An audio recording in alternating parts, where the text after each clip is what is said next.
9 सीटों पर हमने अपने प्रत्याशी घोषित करके हम चुनाव लड़ रहे हैं। इसमें 8 सीटें भारतीय जनता पार्टी लड़ रही है, 1 सीट हमने अपने एनडीए के सहयोगी राष्ट्रीय लोकदल को दी है।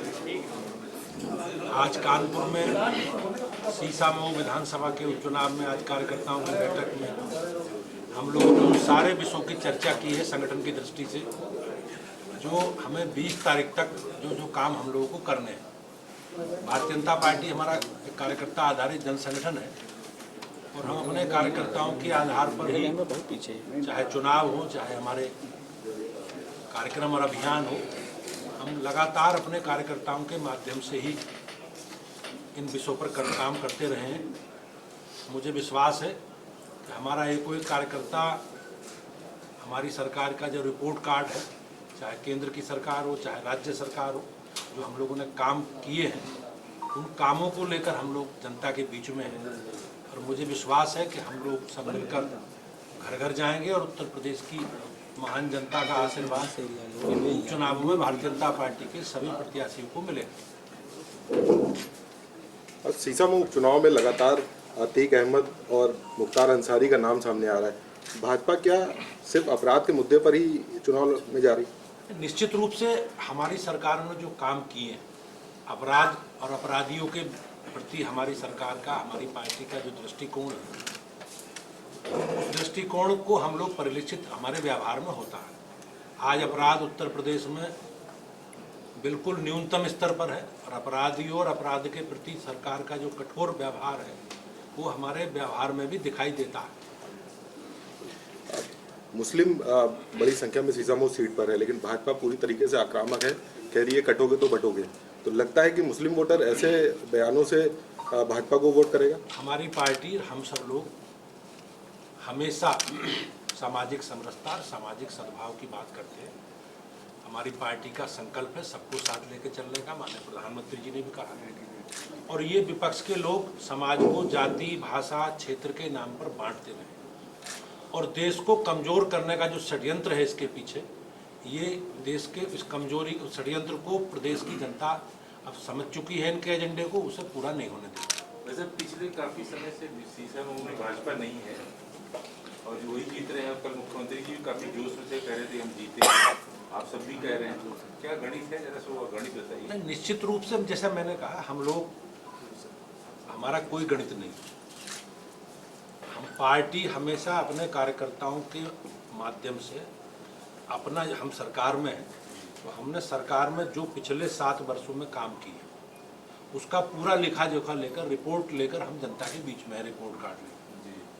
और जो काम हमारी सरकार ने बिजली, पानी, सड़क, शिक्षा, स्वास्थ्य, सुरक्षा और सरकार की जो लाभार्थी परक योजनाएं हैं, हमारे जो अंत्योदय का एजेंडा है, वो हमने बगैर किसी भेदभाव के उसे पूरा करने का काम किया। पुरानी सरकारों ने सरकार की योजनाओं का लाभ उन लोगों को मिलेगा जो शासक बल के लोग हैं, शासक समूह। हमने बगैर किसी भेदभाव के काम किया और उसी उपलब्धि के साथ, उसी रिपोर्ट कार्ड के साथ हम जनता के बीच में। भाई साहब, जो मुस्लिम मतदाता है वो आपके पक्ष में जो है मतदान करे, इसके लिए कोई खास रणनीति है क्या? कल आपके एक विधायक ने योगी जी की जनसभा में मंच से कहा कि हर आतंकवाद मुसलमान, इसको भी किस संदर्भ में देखते हैं? भारतीय जनता पार्टी का हमारा जो संकल्प है, सबका साथ, सबका विकास और सबका विश्वास।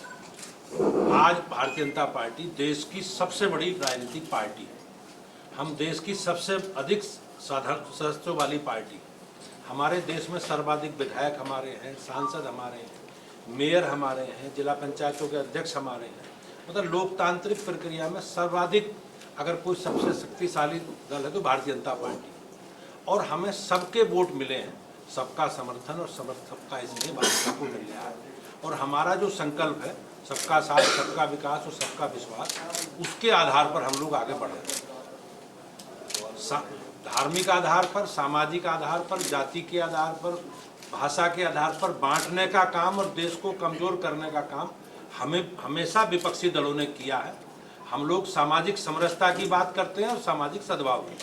सर, विपक्ष लगातार आरोप लगा रही है कि चुनाव भारतीय जनता पार्टी ने पुलिस प्रशासन लड़ रहा है। दर्शन पूर्वा में एक व्यापारी को, विधायक को रास्ता बताना इतना महंगा पड़ा कि पुलिस ने उसको थाने और जेल का रास्ता दिखा दिया। भारतीय जनता पार्टी, जैसे मैंने कहा, अपने कार्यकर्ताओं के आधार पर और अपनी सरकार के, अपने संगठन के कामकाज के आधार पर हम लोग चुनाव लड़ते हैं। पूर्व में जो हमेशा पुरानी सरकारों ने जिस प्रकार के अनुभव इनके रहे हैं, ये अनुभव के आधार पर इस प्रकार की बातें बोल रहे हैं। और मुझे ऐसा लगता है कि ये लोग चुनाव में अपनी पराजय सुनिश्चित मान करके इस प्रकार की बयानबाजी करेंगे। अब संवैधानिक संस्थाओं पर दोषारोपण करेंगे, पुलिस प्रशासन को दोषारोपण करेंगे, इलेक्शन कमीशन के बारे में करेंगे। ये इनका एक स्वभाव है कि जब जीतेंगे तो इसकी कोई चर्चा नहीं करेंगे, हारेंगे तो इन सब विषयों की चर्चा करेंगे। सर 4 माह जैसा भी आपने बताया कि 7 साल का लेखा जोखा लेकर हम जनता के बीच जा रहे हैं सीसाओं की।